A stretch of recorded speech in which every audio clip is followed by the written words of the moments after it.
자, 우리 오늘 마가복음 16장 15절, 16절 두 절에 짧은 말씀을 읽었지만은 이 짧은 말씀 속에 생각해 볼 내용들이 참 많습니다. 우리 지난 시간에는 예수님이 부활하셔서 제자들을 만나셔가지고 두 가지를 꾸짖었던 것을 그렇게 살펴봐서 이게 뭐라 그랬죠? 믿지 않는 거, 그러니까 불신앙과 그리고 완악한 거.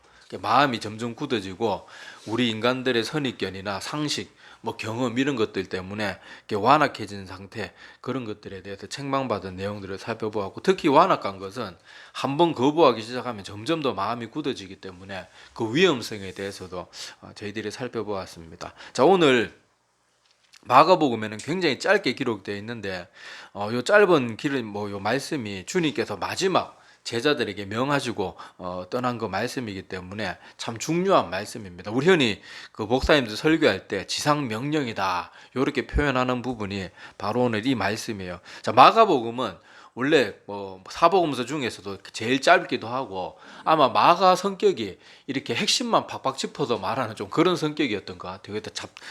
뭐 이렇게 잔잔한 설명이라든지 그런 게 없고 팍팍 핵심을 막 스피디하게 전개해 나가는 그런 모습이 있는데, 자, 이 부분에 대해서 마태복음은 조금 더 길게 적어놓고 있습니다. 제가 이거 읽어드릴 테니까 들어보시기 바랍니다. 자, 마태복음 28장 18절에서 20절이에요. 예수께서 나와 말씀하여 이르시되 하늘과 땅의 모든 권세를 내게 주셨으니 그러므로 너희는 가서 모든 민족을 제자로 삼아 아버지와 아들과 성령의 이름으로 세례를 베풀고 내가 너희에게 분부한 모든 것을 가르쳐 지키게 하라. 볼지어다 내가 세상 끝날까지 너희와 항상 함께 있으리라 하시니라. 마태복음은 조금 더 풀어서 그렇게 좀 더 자세한 기록을 해놓고 있습니다. 자, 그래서 우리 지상명령, 예수님의 지상명령이라고 하는 요 부분에서 딱 우리 뭐 깊게 생각할 필요도 없고 딱 요 말씀을 들으면 딱 뭘 해야 되겠다는 생각이 들어요. 복음을 전해야 되겠다. 그래서 여기 보면 온 천하에 다니며 만민에게 복음을 전파하라. 이게 오늘 마가복음에 기록되어 있는 내용이고 자, 여기 마태복음에도 동일한 내용이지만 조금 더 자세하게 그렇게 설명을 해놓고 있습니다. 자, 그래서 우리가 하여튼 어디에 있든지 우리는 복음 전하는 일에 애를 써야 됩니다. 제가 요새는 택시를 탈 일이 잘 없는데 옛날에 택시 탈 때는 택시 기사들한테는 이렇게 꼭 교회 다녀보세요 이렇게 말하게 하죠. 왜냐하면 택시 기사가 아주 성격이 못되지 않는 이상은 그래도 뭐 교회에 대해서 이러쿵저러쿵 얘기해도 좀 이따 돈을 받아야 되기 때문에 이래 이 갑을 관계라 하긴 뭐하지만은 조금 내가 유리한 위치에 있거든요. 그래서 아이고 내가 교회 다녀보니까 이렇게 좋더라. 옛날에는 막 죽음이 막인이 두렵고 그랬는데 아이고 저 영원한 천국에 있으니까 또 한편으로 또 지옥이라는 곳 얼마나 두려운가 뭐 이렇게 얘기하면서 그런 건 지혜롭게 또 막 덮어 씌우면서 막 열을 내면서 그러면은 거부감 될 수 있으니까 하여튼 지혜롭게 하여튼 그렇게 복음을 전할 수도 있고, 저에게 땅 끝까지 아니면 또 온 천하에 다니며 복음을 전파하라 이렇게 말한다고 해서 모든 사람이 다 선교사가 될 수는 없거든요. 그래서 선교 사명 받은 사람은 선교 사명 받았으면 그거 자꾸 거부하면 안 돼요.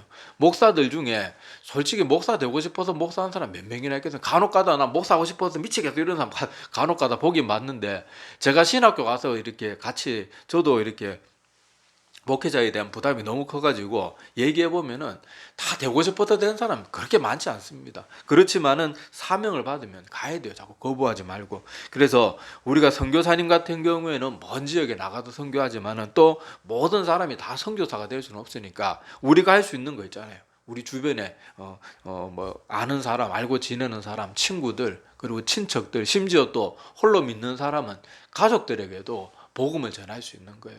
그리고 아이고 내가 지금 형편이 안 돼가지고 뭐가 안 돼가지고 저 못하겠습니다. 우리 교회는 작아가지고 뭐 선교 지원할 형편이 안 됩니다.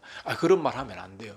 우리 교회 지금 뭐 성도도 몇 명 되지도 않지만은 우리 교회가 지금 계속 얼마 안 되는 돈이지만은 그렇게 선교하고, 전에 우리 돕고 있는 이태성 목사님 그렇게 저 선교지에 그렇게 교회 건축할 때는 저희 교회 이름으로 100만 원 했고 또 무명으로 500만 원 또 헌금하신 분도 있어요.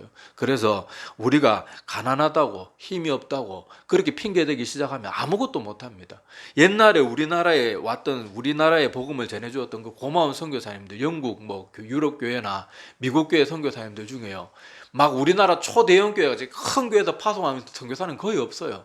다 여러분들 뭐 이렇게 선교지 우리 그 초대 교회사에 나오는 그 선교사님들 그 출신 교회들 가보면요, 대부분 시골교회 시골교회고 100명도 안 되는 몇십 명 겨우 모여가지고 할머니 할아버지를 예배드리고 이러는 교회에서 그 동네 수재 났다고 그렇게 미래가 촉망되는 그 선교사 젊은이들이 그렇게 은혜 받고 잘 나가는 엘리트 의사고 의대에서 수석까지 하고 이랬던 사람들이 자기 모든 걸 내려놓고 선교사 사명을 받아가지고 왔던 거예요. 그래서 그 교회 돈도 별로 없고 자기 시골을 빛낼 수 있는 그 위대한 청년을 그 사람들도 아무 말 하지 않고 그런 장래가 촉망되는 젊은이지만 선교사로 갈 때 기도하면서 기쁨으로 감사하면서 축복하면서 보내주는 거예요. 그래서 그 축복을 우리나라가 받아 누리는 거죠. 이게 얼마나 고마운 일입니까? 너무 그리고 선교사님들 보면 안타까운 것은 그 이 땅에 밟은 선교사님들 중에요, 채 30도 되기 전에 죽은 선교사가 대부분입니다.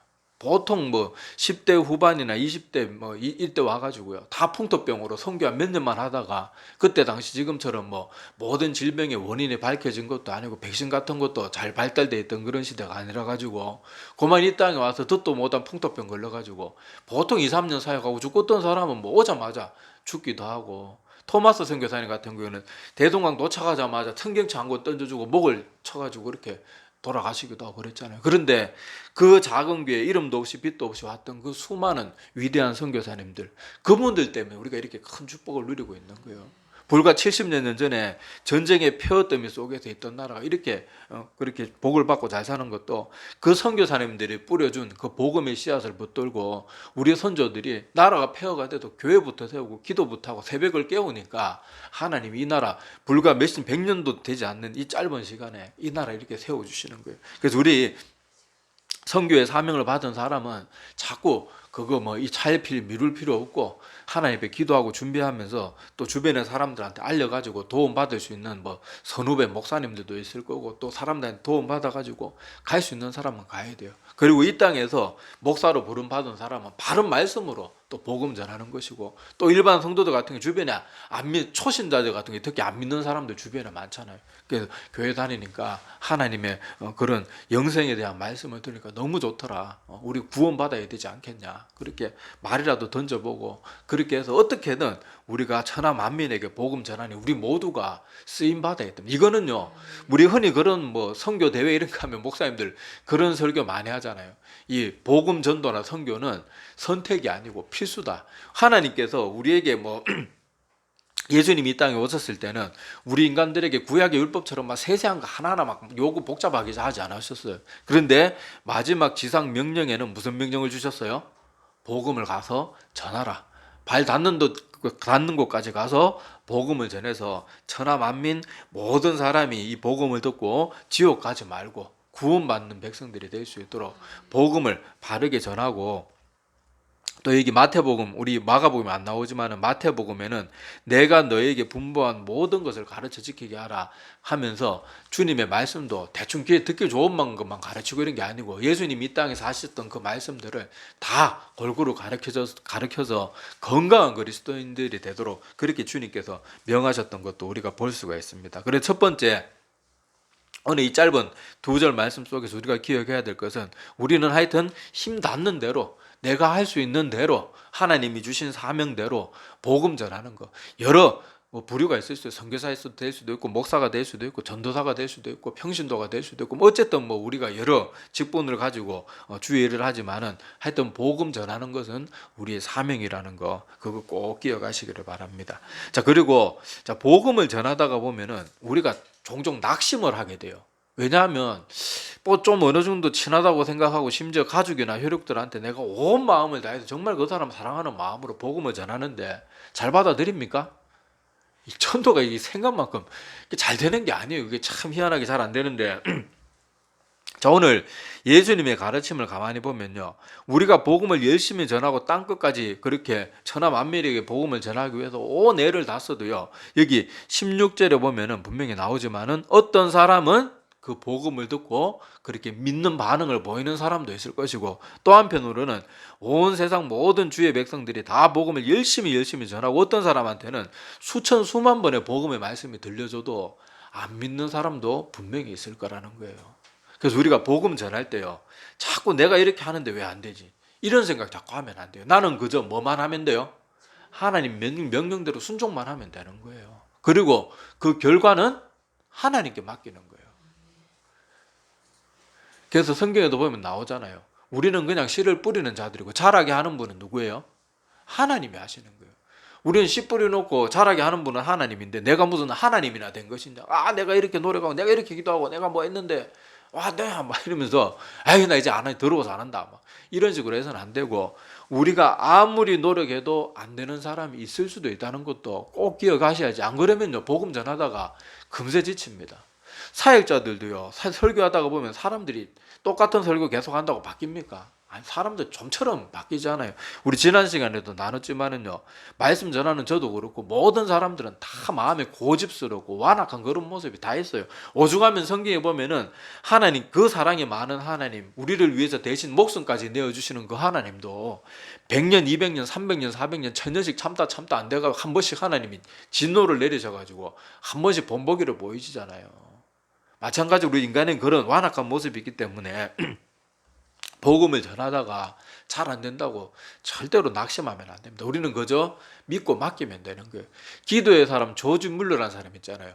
그 사람이 살아생전에 기도한 것마다 결국에는 시간이 흘러서 다 응답 받았는데 한 명 자기 사랑하는 친구는 끝까지 복음을 그렇게 전했는데 끝까지 조지 물러 목사님이 죽을 때까지 그 사람은 복음을 받아들이지 않는 거예요. 근데 물러 목사님이 돌아가시고 장례식 치르고 나서 그 친구가 믿게 되었대요. 그러니까 우리가 하나님이 어떻게 일할지 모르니까 우리는 그저 맡겨주신 대로 사명받은 대로 열심히 복음 전하면 됩니다. 그리고 신기하게도요 우리는 기대도 안 하고 그냥 툭 던졌는데 어떤 사람은 또 막 돌아오고 저게 정말 그러냐고 또 막 복음에 그렇게 반응하는 분들도 있거든요. 그러니까 우리가 모든 것이 내 뜻대로 되는 건 아니고 우리에게 필요한 것은 단지 맡은 자에게 구할 것은 하나님이 뭐라 그랬어요?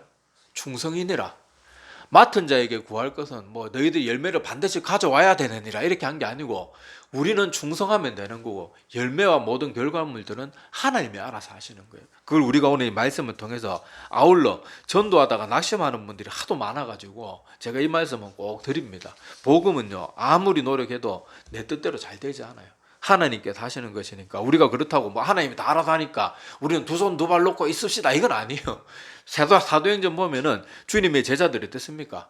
복음 전하고 어디 가서는 막 매 맞고 두드려 맞고 도망 다니기도 하고 하지만은 복음 열심히 계속 전하잖아요. 그런데 하나님이 어떤 사람들, 어떤 무리들, 어떤 지역에서는 큰 열매를 맺게 하시기도 하고 어떤 데는 아무리 복음 전해도 막 사람들 죽이려고 하고 그러는 것도 있었단 말이에요. 그러니까 우리는 단지 하나님이 주신 명령을 따라서 열심히 순종하면 되고 결과는 하나님께 맡기는 겸손함이 꼭 있어야 돼요. 이거는 전도에만 해당되는 게 아니고요. 교회에서도 이런저런 어떤 사람들이 어떤 자리에 맡아서 일하다가 보면 자기가 하나님이 자기에게 맡겨주신 사명대로 열심히 뭐 이렇게 정말 나쁜 뭐 생각이나 나쁜 마음 품지 않고 정말 순수한 마음으로 성경 말씀 따라 열심히 순종 다 했으면 결과가 어떻든지 하나님이 인도하심이라고 그걸 맡길 수 있어야 되는데 자기 성대로 안 된다고 막 화를 내고 짜증내고 불평하고 다른 사람들을 향해서 막 원망을 막 그렇게 불 쏟아내듯이 막 쏟아내는 사람들이 간혹 있는데 그렇게 하면 열심히 수고하고도 다 망치는 게 되는 거예요. 모든 것이 내 뜻대로 다 될 수는 없다는 것도 우리가 꼭 기억하시기를 바랍니다. 자 그리고 자 오늘 말씀에서 또 하나 여기 아까 뭐 한 말에 포함되어 있지만은요. 자 어떤 사람은 믿게 될 것이고 어떤 사람은 믿지 않게 될 것이라는 거. 자 여기서 우리가 또 하나 우리가 기억해야 될 것이 뭔가 하면요. 하나님의 영적인 관점에서 보면 이 땅에 살아가는 사람들 중에 영적인 관점을 볼 때 말이에요. 딱 두 종류밖에 없어요. 중간지대가 없어요. 믿고 구원받을 사람, 끝까지 믿지 않고 구원받지 못하고 심판에 이르게 될 사람. 아이고 그래도 뭐 하나님 뭐 그래도 뭐 대충 마음에 조금만 믿고 세상 살 때 나쁜 짓 안 하고 그래 착하게 살면 뭐 꼭 그렇게 뭐 교회 열심히 안 다녀도 구원은 안 받겠어? 이렇게 사람들이 생각하는 사람들이 종종 있는 것 같아요. 심지어 교회 다니는 사람들 중에도 그런 사람들이 얘기하다 보면 평생 숨기고 있다가 이제 마음 털어놓고 이렇게 얘기하다 보면 그런 마음을 가지고 있는 사람들이 의외로 많습니다. 그런데요 분명히 오늘 말씀드리지만은 영적인 세계는요 확실하게 믿는 사람 그리고 믿지 않는 사람 두 부류밖에 없어요. 구원받을 사람, 구원받지 못할 사람. 그리고 대충 이 정도면 구원받겠거니 그런 게 없어요. 회색지대가 없단 말이에요. 이 사람은 구원도 안 받고 심판도 안 받고 뭐 무슨 전설의 고향에 나오는 것처럼 구천을 떠도는 그런 영혼은 없단 말이에요. 천국 아니면 지옥, 구원 아니면 심판, 어중간한 게 없어요. 그러니까 우리가 이 땅에 사는 동안, 이 땅에 사는 동안만 이 갈림길에서 그것을 선택할 수 있는데, 우리가 구원받을 수 있는 건 내 힘으로 안 되니까 구원받을 길은 하나님이 자기의 목숨을 내어주시면서까지 그 길은 열어주셨어요. 근데 그 길을 선택해서 들어가는 건 결국 내 자신이 해야 되는 거예요. 그리고 그거는 내가 죽고 나서 하나님 앞에 심판대에 섰을 때 내가 그때 간절히 싹싹 빌고 두 손 두 발 막 싹싹 빌면 그 사랑이 많은 예수님께서 용서해 주지 않아요. 그게 아니에요.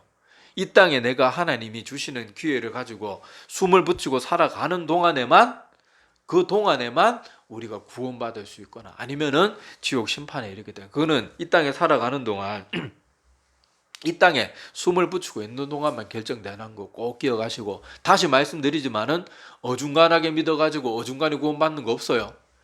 믿으려면 제대로 믿든지 아니면 아예 뭐 그걸 믿지 말라는 말은 아니지만은 예수님도 요한계시록에 보면 그렇게 말하잖아요. 너희가 뜨겁든지 차든지 해라. 차라리 하나님이 제일 싫어하는 거는요, 미지근한 걸 더 싫어한다 그랬어요. 뜨겁지 차든지 하라. 너희가 뜨겁지도 않고 차지도 않고 미지근하면 내 입에 토하여 내치리라. 예수님이 직접 사도 요한을 통해서 그렇게 그 말씀을 주시잖아요. 차라리요, 아예 안 믿는 사람들은 믿고 구원받을 그런 기회라도 주어지지만, 제가 지난 시간에도 말씀드렸지만 완악함이 왜 자꾸 더 두려운 건가 하면요, 미지근한 사람들은 마음이 어떻게 돼 있는 상태겠어요? 바른 말씀은 많이 들은 상태예요. 근데 자꾸 듣다가 보니까 모태신앙들이 자주 빠진 함정인 것처럼 너무 귀하고 너무 좋은 말씀이고 너무 감사한 말씀인데 처음 듣는 사람, 아예 차가웠던 사람이 그런 말씀 들으면 아 정말 그래? 조금만 믿기 시작해도 그 말씀에 감동과 감격이 오고 막 기쁨이 생기는데, 자꾸 들으면요 미지근해가지고 이전에 이 말 들어도 뭐 그런가 보다, 저 말 들어도 그런가 보다, 교회 와서 목사님이라 해도 맞는가 보다, 세상 사람들이 저 말해도 맞는가 보다, 그냥 다 이것도 술에 술 탄다 물에 물 탄다 그냥 계속 그렇게 되어버리는 거예요. 이게 정말로 위험한 상태가 되는 거예요. 그래서 어중간한 중간지대는 절대로 없습니다. 우리가 믿음 안에서는 뜨겁든지 차든지 해야 돼요. 자, 성경에 보면요, 마태복음 그 뒷부분에 가면 예수님이 이 마지막 심판에 관한 그런 말씀들에 대한 그런 비유의 말씀들이 쭉 계속해서 연달아 많이 나옵니다. 자, 그런데 22장에 보면은 그 혼인잔치의 비유에 보면은 우리가 잘 아는 얘기가 나오죠. 거기서 혼인잔치를 베푼 어떤 임금, 그 어떤 임금이 그렇게 사람들한테 가서 내 혼인잔치, 그렇게 혼인잔치에 많은 사람들을 초청해 오라. 내 아들이 결혼하니까, 왕자가 결혼하니까 그렇게 많은 사람들 초대해라. 그러는데 사람들이 뭐라 그래요? 아이고 나 뭐 소를 사가지고 안 되고, 나 바빠서 안 되고, 나 결혼해서 안 되고, 뭐 장가가서 안 되고, 그래가지고 뭐 이런저런 핑계로, 이거는 복음을 전해도 이런저런 핑계로 안 믿는 사람들을 뜻하는 거예요. 그래서 뭐 자격도 없는 사람들, 그러니까 이방인이라고 그렇게 비유될 수 있는 그런 사람들에게까지 복음을 막 그렇게 초청을 하죠. 근데 그 사람들이 결국 들어오긴 들어왔는데 거기서 한번 또 뭘 가지고 딱 갈라요? 예복을 입은 사람과 예복을 입지 않은 사람을 또 갈라내요. 그러니까 그 결혼식장에 안 온 사람은 안 온 거고 왔는데도 다 구원받는 게 아니래요. 그래서 마지막 결론에 보면요, 뭐라고 그 마태복음 22장에 보면 뭐라고 결론을 내리고 있는가 하면요, 마태복음 22장 14절에 보면 이렇게 기록이 되어 있습니다. 청함을 받은 자는 많되 택함을 입은 자는 적으니라. 자, 이 말은 뭐겠어요? 우리 그리스도인들이 벌써 뭐 예수님이 돌아가시고 2000년이 넘는 시간 동안 수도 없이 수많은 사람들을 막 땅끝까지 이르러 가지고 복음을 전했습니다. 그래서 대부분 우리나라도 그렇잖아요. 안 믿는 사람들도 다 예수님 뭐 천국 지옥 이런 얘기 다 들어봤단 말이에요. 그런 식으로 많은 사람들이 이렇게 초청장을 받지만은 그 사람들 중에 정말 예복을 갖춘, 여기 예복을 갖춘다는 것은 참된 믿음, 바른 믿음으로 바른 결단을 한 진짜 믿음을 가진 걸 그렇게 비유적으로 표현한 거거든요.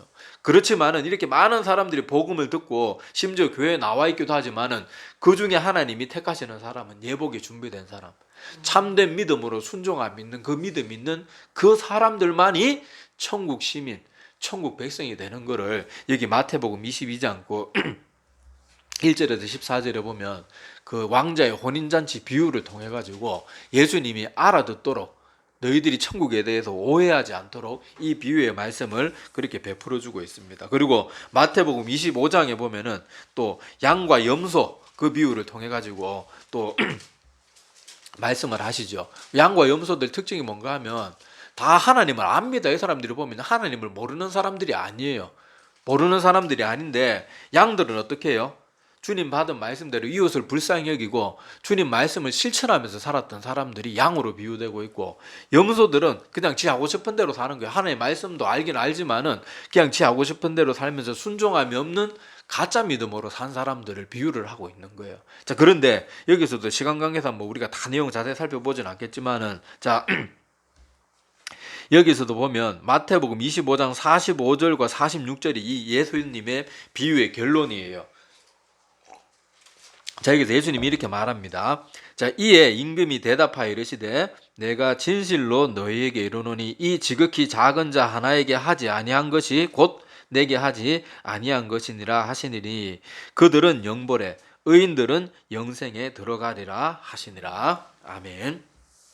자, 여기서도 예수님의 비유를 보면요, 딱 영원한 그렇게 천국에 들어가는 사람들, 그리고 영원한 심판을 받아서 지옥불에 떨어지게 된 사람들에 대해서 딱 갈라놓고 설명하지, 어중간하고 뭐 대충 그냥 여기 뭐 어느 정도 나쁘지 않게 살고 뭐 그럭저럭 산 사람은 어중간한 뭐 천국도 아니고 지옥도 아닌 곳에 머물겠죠, 이런 말씀이 여기도 없어요. 예수님의 모든 비유들은 보면요, 청함을 받고 택함을 받았느냐 받지 않았느냐, 영원한 천국에 이르느냐 심판에 이르느냐, 딱 그거밖에 없어요. 그러니까 우리가 복음이 전해져도 어떤 사람은 믿게 되고 어떤 사람은 믿지 않게 될 것인데, 우리가 이 결정권은 우리가 이 땅에 살아가는 동안에 밖에 주어지지 않기 때문에 반드시 우리가 믿어야 되고, 믿음도 아까 말했다시피 청함받은 걸로 끝나는 게 아니에요. 내가 복음을 전해듣고 그걸 내 마음에 초청장을 내 손에 받아들였더라도 그것을 예복을 잘 갖춰있고 하나님이 기뻐하시는 만한 그 천국 백성다운 모습을 가지고, 그걸 의복이라고 표현하고 있잖아요. 그걸 가지고 내가 믿음 생활을 해야, 구원에 이르는 참된 믿음 생활을 해야 우리가 하나님 나라에 이룰 수 있다는 것을 꼭 기억해야 됩니다. 많은 구원론자들이 말하는 것처럼 하나님은 사랑이 많은 분이기 때문에 결국은 다 구원해 줄 거다. 저도 정말 그랬으면 좋겠어요. 저도 정말로 하나님이 그랬으면 정말로 좋겠어요. 얼마 전에도 제가 기도하다가 하나님, 어떻게 영원한 심판을 사랑이 많은 하나님께서 어떻게 그렇게 어떻게 보면 너무 잔인하잖아요. 어떻게 하나님이 사랑이 너무 많으신 분인데 어떻게 그렇게 하실 수 있습니까? 이거 좀 어떻게 취소하면 안 되시냐고 그렇게 말도 안 되는 기도하다가 아이고 하나님 죄송합니다, 내가 하나님 하시는 일에 막 하면서 그렇게 기도한 적이 있는데, 저도요 정말 많은 구원론자들이 주장하는 것처럼 결국에는 하나님이 아무리 악한 죄인이라도 다 구원해 주기를 전 정말로 간절히 바랍니다. 그렇지만은 성경을 아무리 봐도 그런 말은 없어요. 내가 그렇게 되길 아무리 간절히 원하고 내 목숨까지 내어준다고 해도 성경에서 그렇지 않다 그러면 그렇지 않은 거예요. 왜 그렇게 하시는지 저도 잘 이해가 안 돼요. 어떻게 그렇게 사랑이 많아서 대신 십자가에서 그 모진 고통을 받고 죽으시고 또 그 이름물을 완수하기 위해서 하나님인 그분이 우리가 짐승되는 것보다 더 천한 그런 인간의 몸 하나님이신 그분이 인간의 몸을 입고 와서 죽어주시기까지 하신 그분이 왜 그렇게 하시는지 저도 이해는 못하겠어요. 그런데 성경은 분명히 말합니다. 우리의 사후의 세계는 영원한 구원과 영원한 심판 두 가지밖에 없기 때문에 우리가 이 땅에 살아가는 동안 이것을 반드시 참된 믿음, 그냥 교회만 내가 몸만 왔다 갔다 하고 다 되는 게 아니에요. 여기 보면 청함을 받은 사람은 많되 택함을 입은 자는 적으니라. 택함이라는 게 구원이거든요. 택함이라는 것이. 우리가 그래서 꼭 택함 받는 자리에 이르는 우리 모두가 되기를 바랍니다. 자, 오늘은 여기까지 할 텐데, 오늘 이 짧은 2절 말씀인데도 자세히 살펴보면 참 살펴볼 내용들이 많아요. 그래서 우리 첫 번째, 우리 그리스도인 모두에게 주어진 하나님의 사명은 뭐라고요? 목사가 되기도 선교사가 되기도 하지만은 그런 직분적인 사명은 틀릴 수 있지만 모든 사람이 공통적으로 받은 사명은 복음 전도, 복음 전파의 사명이 모두에게 주어져 있다는 거 꼭 기억하시고, 또 내가 힘이 없다고 외적으로 뭐 교회가 작다고 이런저런 핑계 댈 거 없어요. 그냥 내가 할 수 있는 한도 내에서 하면 되는 거예요. 복음 전해야 되고 그리고 우리가 아무리 열심히 복음을 전해도 결국 세상에는 믿는 사람도 있고 믿지 않는 사람, 우리가 아무리 노력해도 이건 바뀌지 않을 거예요. 아무리 우리 모든 전 인류가 막 아무리 노력해도 믿지 않는 사람이 하나도 없어지지도 않을 거예요. 우리가 뭐 더 많은 사람이 복음을 받아들이도록 쓰임 받을 수는 있을지 몰라도 어쨌든 믿는 사람과 믿지 않는 사람은 있을 거예요. 그래서 복음 전하다가 절대 내가 열심히 했는데 왜 안 될까 하면서 절대 낙심하지 말고 우리는 그저 끝까지 충성하고 있으면 하나님이 구원받을 사람은 구원받을 길로 인도하실 거고 아닌 사람은 아닌 거고 우리가 판단할 건 아니에요. 모든 사람이 구원받기를 우리도 다 간절히 바라지만 저는요, 저 지금 저 소련에 지금 저 하나 그 푸틴 저 사람 하나 때문에 저 많은 사람이 죽어도 그래도 저도 푸틴같이 악한 사람, 북한의 김정은이나 중국의 시진핑까지 악한 사람들도요 다 구원받았으면 정말로 그 사람들 마음에 드는 건 아니지만은요 그렇게 악한 사람이라도 영원한 지옥 심판에 떨어진다고 얼마나 끔찍하고 두려운 일입니까? 그렇지만은 하여튼 우리가 다 구원받기를 바란다고 해서 다 구원받게 되는 건 아닐 거예요. 그래서 복음 전하다가 절대 낙심하지 말고 또 하나님께로부터 사명받은 사람들은 또 그 길 가시면 되는 거고 그렇게 하기를 바랍니다. 그리고 여기 말씀을 통해서 또 하나 알 수 있는 것은 믿는 사람도 있을 것이고 믿지 않는 사람도 있을 거다. 이 말은 결국 구원받을 사람과 구원받지 않을 사람들도 분명히 나누어진다는 거. 그런데 구원받는 믿음은 어중간한 그렇게 믿음으로 구원받는 게 아니고 믿으려면 확실하게 믿고 아니면 아니고 그래야지 어중간한 믿음이니까 하나님이 사랑이 많은 분이니까 대충 신앙생활에도 구원받겠지 하는 건 성경에도 전혀 용납하는 내용이 아닙니다. 그게 혼인잔치 비유에 나오잖아요. 청함을 받은 사람은 많되 의복이 준비되지 않은 사람은 택함을 입지 못하는 거예요. 내가 나는 뭐 그래도 복음 전해 듣고 목사님이나 뭐 우리 주변에 교회 다니는 친구 뭐 얘기 듣고 난 그래도 교회 출석까지 했는데 구원 받겠지 아니에요. 내가 하나님이 인정하시는 믿음이 되지 않으면 내가 어떻게 될지 모르는 거예요. 그러니까 우리가 이 땅에 숨이 붙어 있는 동안 바른 믿음을 가질 수 있도록 하나님 앞에 계속 붙들리고 매달리고 그리고 그 모습이 그런 모습으로 살아가는 그 믿음이 진짜 믿음인 거예요. 아이고 뭐 이 정도면 됐지 이렇게 생각하는 것 자체가 이미 내가 아직 참된 믿음이 아닐 수가 있어요. 그럴 가능성이 아주 높아요. 절대로 그렇게 안일하게 신앙생활하지 마시고 우리 다들 지금 청함은 받은 상태거든요. 택함까지 이르는 우리 모두가 되기를 간절히 소망합니다. 기도드리겠습니다.